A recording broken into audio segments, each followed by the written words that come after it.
Assalamualaikum warahmatullahi wabarakatuh. Perkenalkan, nama saya Revi Ilham Gusniadi dengan NIM C1C091086 dari kelas R10 Akuntansi. Baiklah, dalam video kali ini saya akan menjelaskan materi tentang metode riset akuntansi keperilakuan. Mohon disimak videonya. Pembahasan yang pertama yaitu tentang riset. Riset ini merupakan penyelidikan yang sistematis, terkontrol, empiris, dan kritis tentang fenomena-fenomena alami dengan dipandu oleh teori dan hipotesis-hipotesis mengenai hubungan yang dianggap terdapat di antara fenomena-fenomena itu. Secara spesifik, ada 5 tujuan dari riset itu sendiri. Yang pertama, menggambarkan fenomena. Yang kedua, menemukan hubungan. Yang ketiga, menjelaskan fenomena itu. Yang keempat, memprediksi kejadian-kejadian di masa mendatang. Dan yang terakhir, melihat satu atau lebih faktor terhadap satu atau lebih kejadiannya.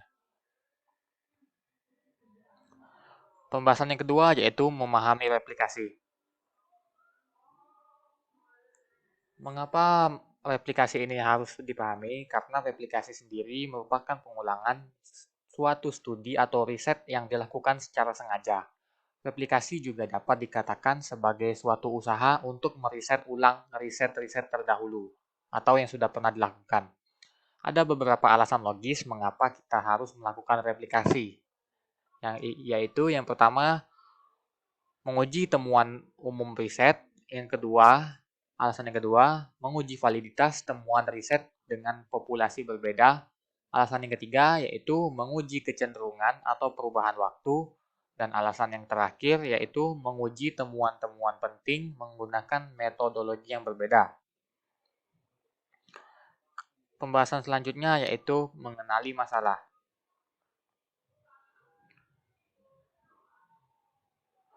Penentuan masalah merupakan tahap riset yang paling sulit atau paling krusial karena masalah riset mempengaruhi strategi yang diterapkan dalam pemecahan masalah. Untuk memastikan baik tidaknya masalah yang dipilih, peneliti sebaiknya menguji masalah terlebih dahulu dengan mengajukan pernyataan atau pertanyaan penjajakan. Seperti contoh yang ada di slide. Contoh pertanyaannya yaitu, yang pertama, apakah masalah tersebut dapat dijawab secara efektif melalui proses riset? Selanjutnya, apakah dapat dikumpulkan data relevan yang diperlukan untuk menjawab masalah riset tersebut? Untuk pertanyaan yang kedua, yaitu apakah nilai temuan dari masalah tersebut cukup berarti atau apakah terkandung hal penting dalam masalah tersebut? Ataupun juga apakah pemecahan jawaban atau pemecahan masalah temuannya memberikan sesuatu yang baru pada khasanah teori dan atau praktik di bidang akuntansi keperilakuan? Kalau tidak, bukankah masalah yang lebih bernilai dan menanti untuk diteliti?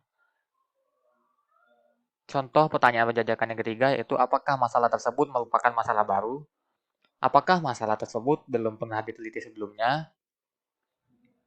Supaya tidak terjadi pengulangan yang tidak perlu, studi-studi yang lain perlu diketahui terlebih dahulu. Dalam kaitan ini bukan berarti tidak ada nilai atau harga dari riset yang sudah pernah dilakukan terhadap masalah-masalah yang pernah diteliti sebelumnya.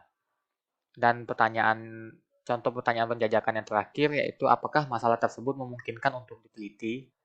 Dalam hal ini, termasuk kesesuaian masalah itu sendiri dengan latar belakang si peneliti. Pembahasan selanjutnya yaitu jenis masalah.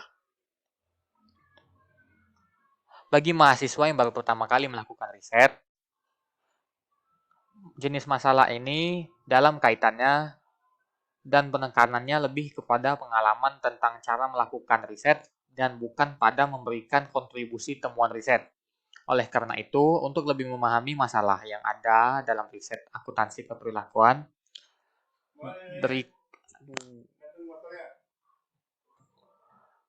masalah-masalah yang ada dalam slide ini adalah kriteria atau jenis masalah yang dilakukan di dalam sebuah riset. Untuk kriteria yang pertama yaitu biasanya masalah-masalah yang ada saat ini di berbagai sub bidang akuntansi keperilakuan yang memerlukan penyelesaian. Yang kedua, area-area tertentu dalam sub bidang akuntansi keperilakuan yang memerlukan pembenahan atau perbaikan. Kriteria yang ketiga yaitu biasanya persoalan-persoalan teoritis yang memerlukan riset untuk menjelaskan atau memprediksi sebuah fenomena. Dan yang kriteria yang terakhir yaitu pertanyaan riset yang memerlukan jawaban empiris.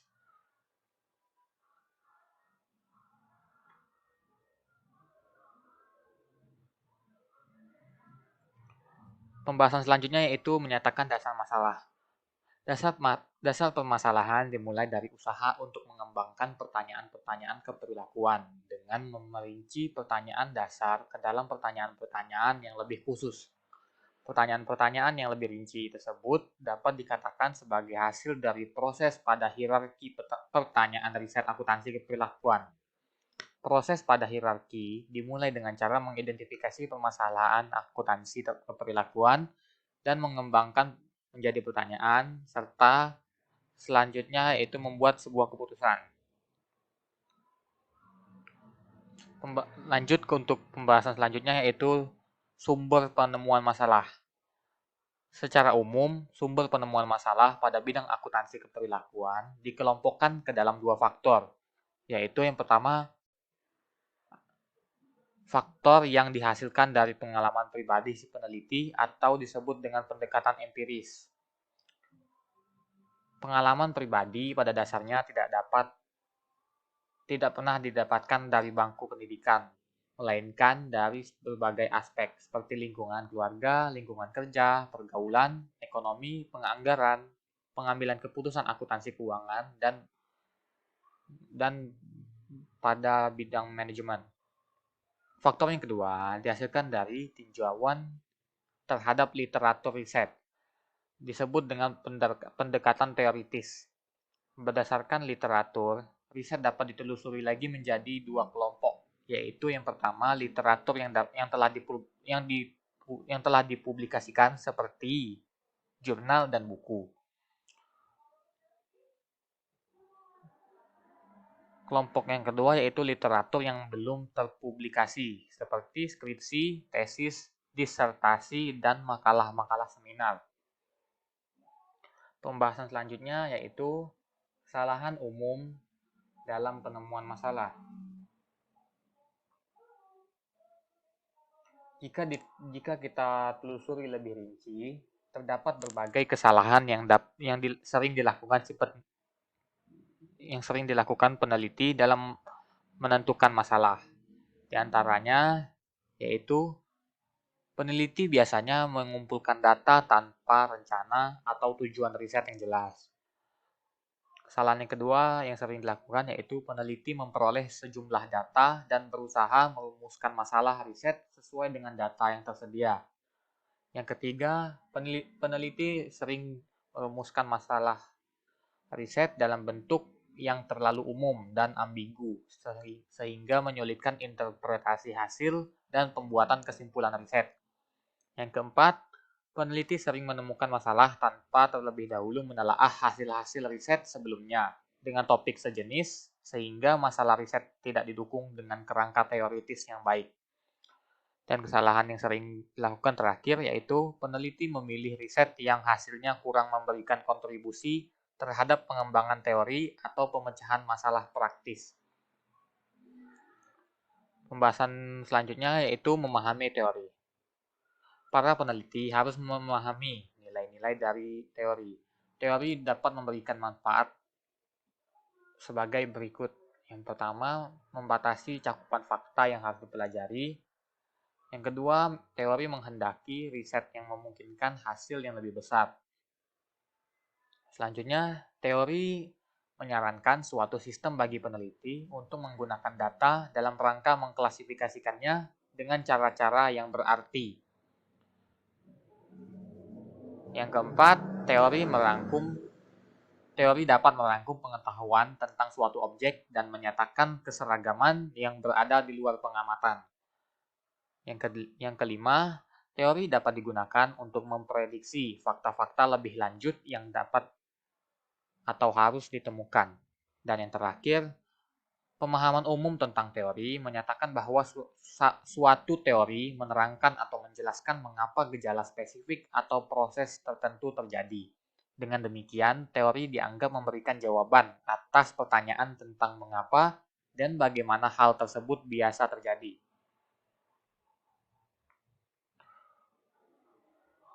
Pembahasan selanjutnya yaitu tentang variabel riset. Variabel merupakan suatu sifat yang dapat memiliki berbagai macam nilai. Nilai variabel tergantung pada konstruksi yang mewakilinya. Variabel riset sendiri ada beberapa jenis atau ada beberapa bagian, yaitu yang pertama ada variabel independen dan variabel dependen. Variabel independen biasanya disebut juga dengan variabel bebas, merupakan jenis variabel yang dipandang sebagai penyebab munculnya variabel dependen atau yang diduga sebagai akibat. Oleh karena itu, variabel dependen atau variabel terikat dapat dikatakan sebagai jenis variabel yang dijelaskan atau dipengaruhi variabel independen.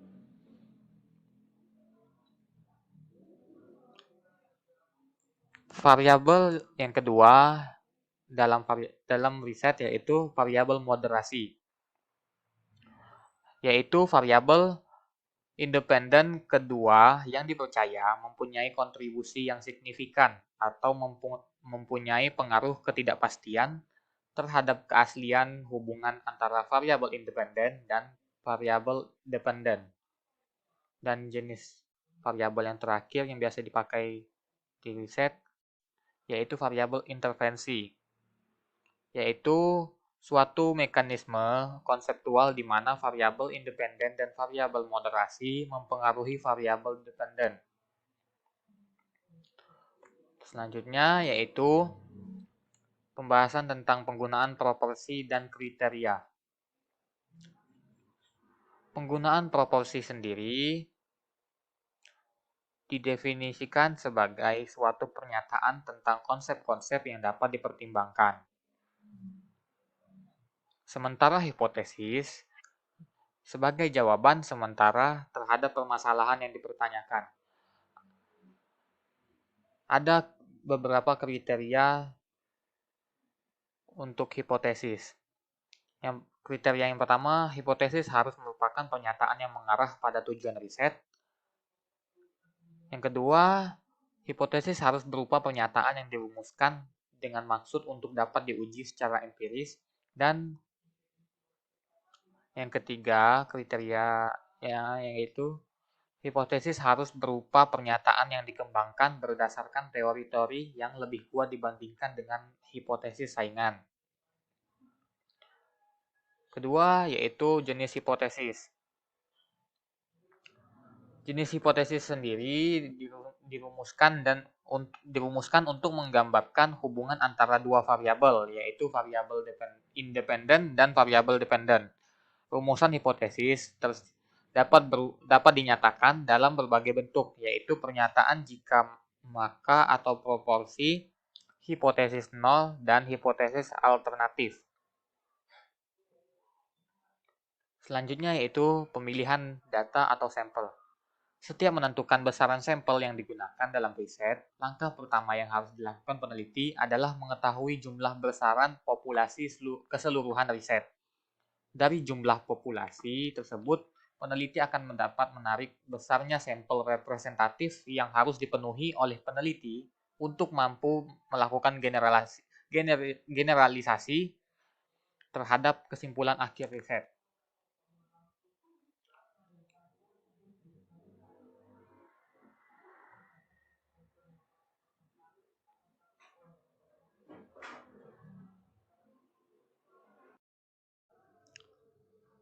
Pembahasan selanjutnya yaitu tentang sumber data dan metode pengumpulan datanya.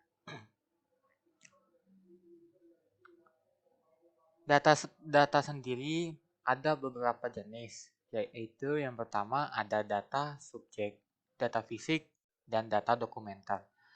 Data subjek adalah jenis data yang berupa opini, sikap, pengalaman, atau karakteristik seseorang atau sekelompok orang yang menjadi subjek riset. Kalau data fisik, yaitu jenis data yang berupa objek atau benda-benda fisik.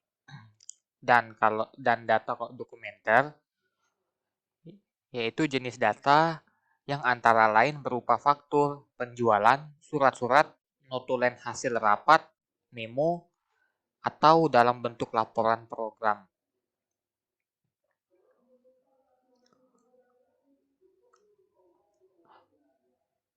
Pengumpulan data sendiri memiliki prosedur yang sistematis dan terstandarisasi untuk memperoleh data yang diperlukan. Selanjutnya yaitu sumber data. Sumber data sendiri yaitu memiliki dua jenis, yaitu data primer dan data sekunder. Data primer yaitu sumber data yang diperoleh secara langsung dari sumber asli atau pihak pertama. Misalnya seperti faktur penjualan dan lain-lain. Kalau data sekunder yaitu sumber data yang diperoleh secara tidak langsung melalui media perantara atau dokumen pendukung. Misalnya yaitu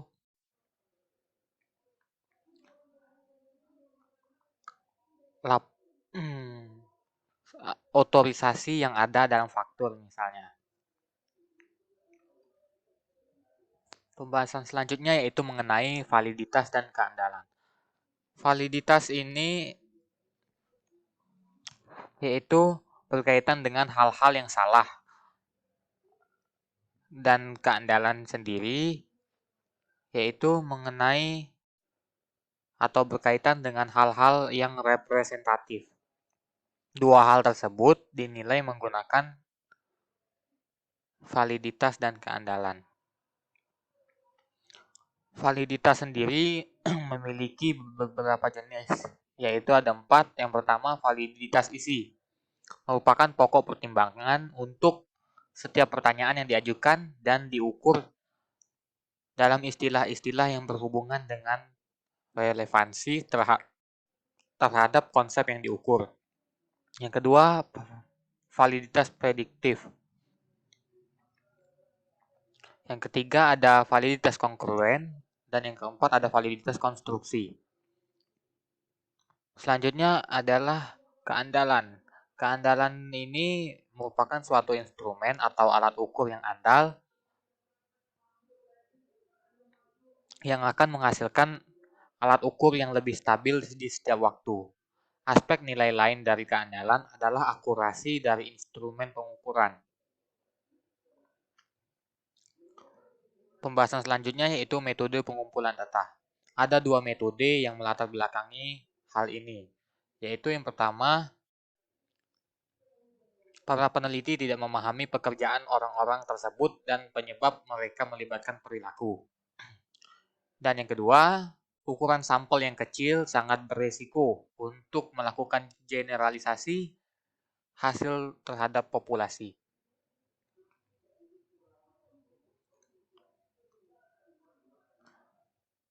Metode pengumpulan data sendiri ada 4 metode, yaitu metode survei, observasi, memilih responden, dan sampling probabilitas dan non-probabilitas.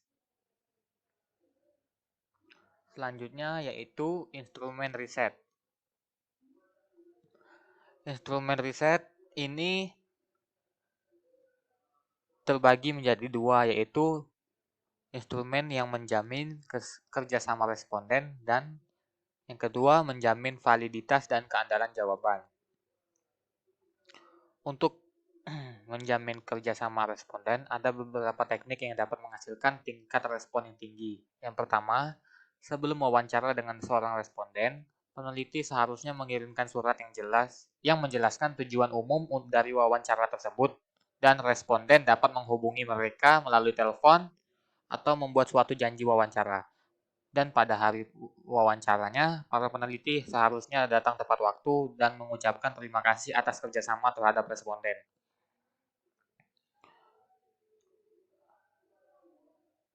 Penjelasan mengenai validitas dan keandalan jawaban, yaitu hanya informasi-informasi yang esensial yang seharusnya diharapkan dari responden. Para peneliti seharusnya menentukan dasar dari keinginan informasi dan memilih suatu format pertanyaan yang akan menyediakan informasi dengan sedikit pembatasan terhadap responden. Pertanyaan ini dapat bersifat terbuka atau sudah ditentukan kemungkinan-kemungkinan jawabannya. Pembahasan selanjutnya yaitu analisis data dan persiapan laporan. Analisis data dilakukan setelah penelitian mengumpulkan semua data yang diperlukan dalam riset. Peneliti biasanya melakukan beberapa tahap persiapan data untuk memudahkan proses analisis data. Pemanfaatan berbagai alat analisis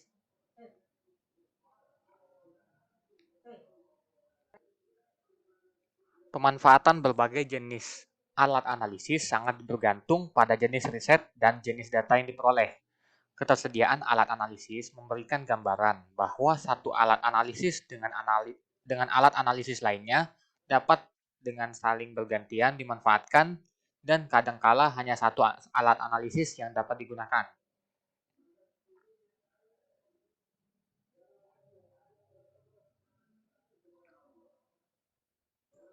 Baiklah, itulah penjelasan dari saya mengenai materi tentang metode riset dalam akuntansi keperilakuan. Apabila terdapat salah-salah kata dan salah-salah penjelasan, lebih kurangnya saya mohon maaf. Sekian video kali ini. Wassalamualaikum warahmatullahi wabarakatuh.